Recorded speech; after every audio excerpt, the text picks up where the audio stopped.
नमस्कार। दिव्य ज्योतिष परामर्श केंद्र में आप सभी लोगों का हृदय से स्वागत है। मैं संजीव कुमार मिश्रा एक बार पुनः आप सभी लोगों के सामने उपस्थित हूं एक महत्वपूर्ण विषय को लेकर के।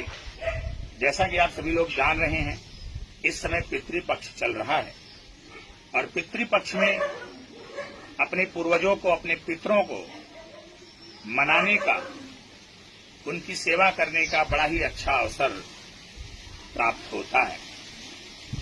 अब बहुत सारे जातक ऐसे होते हैं जिनकी कुंडली में पितृदोष पाया जाता है। तो अब अगर कुंडली में पितृदोष है और पितृदोष की शांति आप करवाना चाहते हैं, पितृदोष से मुक्ति पाना चाहते हैं, तो पितृपक्ष से बढ़िया समय कोई दूसरा हो ही नहीं सकता।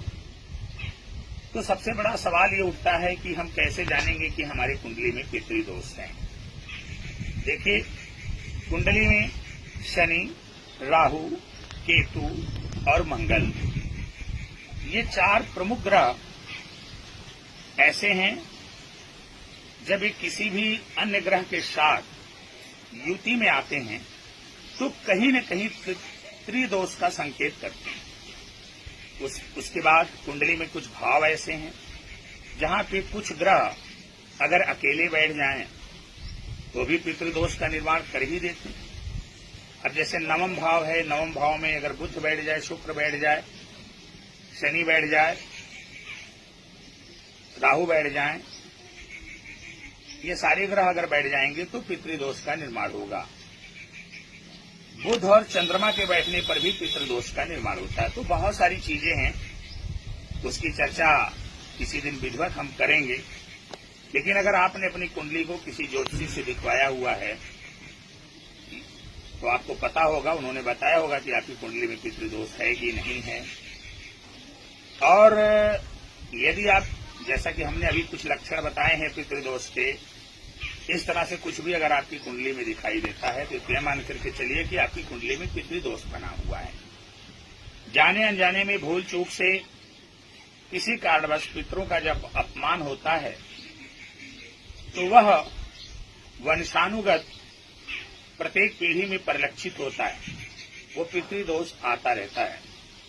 खासतौर से जब हम कभी पंचम भाव को पीड़ित होता हुआ देखते हैं, जिस किसी भी व्यक्ति की कुंडली में पंचम भाव जब पीड़ित हो जाता है, इसका सीधा सा तात्पर्य यह है कि अब भगीरथ उसी को बनना है, यानी पितरों की शांति का सर्वाधिक उपाय उसी को करना है अगर पंचम भाव पीड़ित है।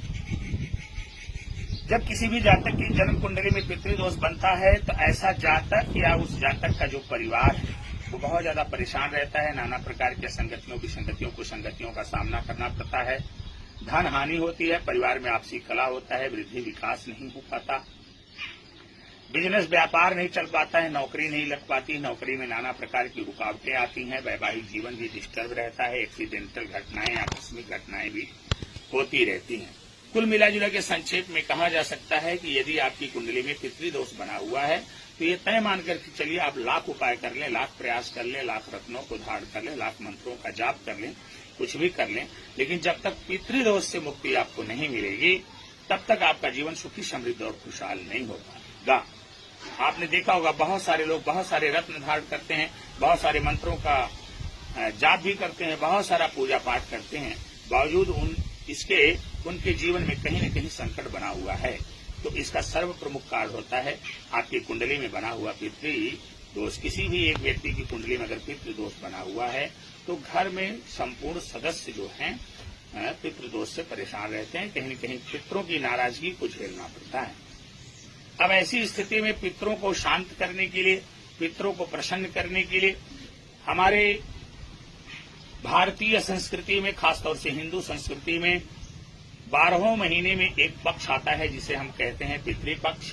और ये पितृपक्ष ऐसा पक्ष होता है जिस पक्ष में हम अपने पितरों को प्रसन्न करने का प्रयास करें।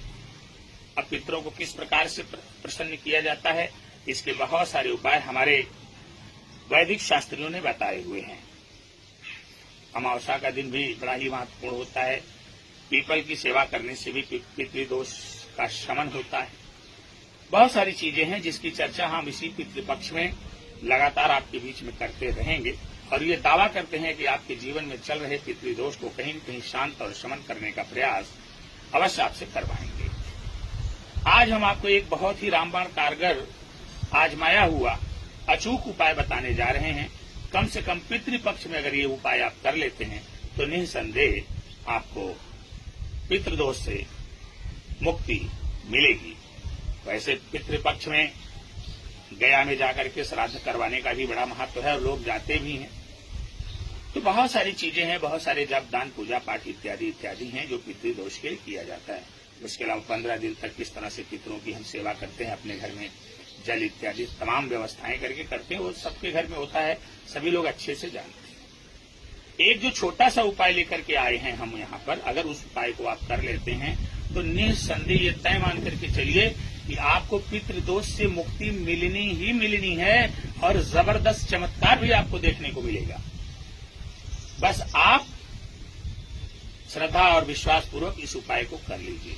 आपको करना क्या है, एक पीतल की थाली लेनी है, मुल्तानी मिट्टी लेनी है, 1 डिब्बी केसर लेना है और साथ में 1 रुपए का सिक्का लेना है, 5 सफेद वस्त्र लेने हैं और आपको एक नई टिफिन में आप खीर बना लीजिएगा किसी साफ बर्तन में और नई टिफिन में खीर रख लेना।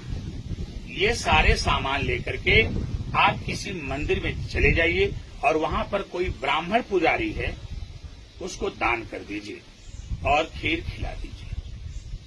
साथ ही साथ आप अपनी यथाशक्ति अपनी श्रद्धा अनुसार उस ब्राह्मण को कुछ न कुछ दक्षिणा अवश्य भेंट करें, क्योंकि जब तक दक्षिणा नहीं दी जाती तब तक कोई भी अनुष्ठान पूर्णता को प्राप्त नहीं करता है।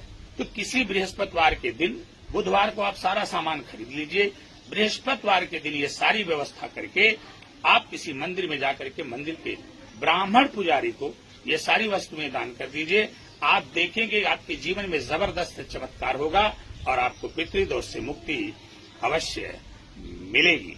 यदि आप सभी लोग हमारे चैनल पर अभी नए हैं, हमारे चैनल को सब्सक्राइब नहीं किए हैं, तो हमारे चैनल दिव्य ज्योतिष परामर्श केंद्र को अवश्य सब्सक्राइब करिए, बेल आइकॉन का बटन दबाइए, साथ ही साथ हमारे वीडियो पर लाइक कमेंट और शेयर करिए ताकि जो बात हमने बताई है इसका ज्यादा से ज्यादा लोग सदुपयोग कर सकें। और यदि पितृपक्ष चल रहा है, बीच बीच में बहुत सी सारी बातें हम ऐसी लेकर के आपके बीच में उपस्थित होंगे जिससे कि आपको पितृदोष से मुक्ति अवश्य मिलेगी। आपके जीवन में सुख समृद्धि खुशहाली आएगी, सफलता का मार्ग प्रशस्त होगा, आपके जीवन से रोग रिपु ऋण इत्यादि का शमन होगा। भगवान आप पर अपनी कृपा बनाए रखें। मैं आपसे विदा लेता हूँ। नमस्कार।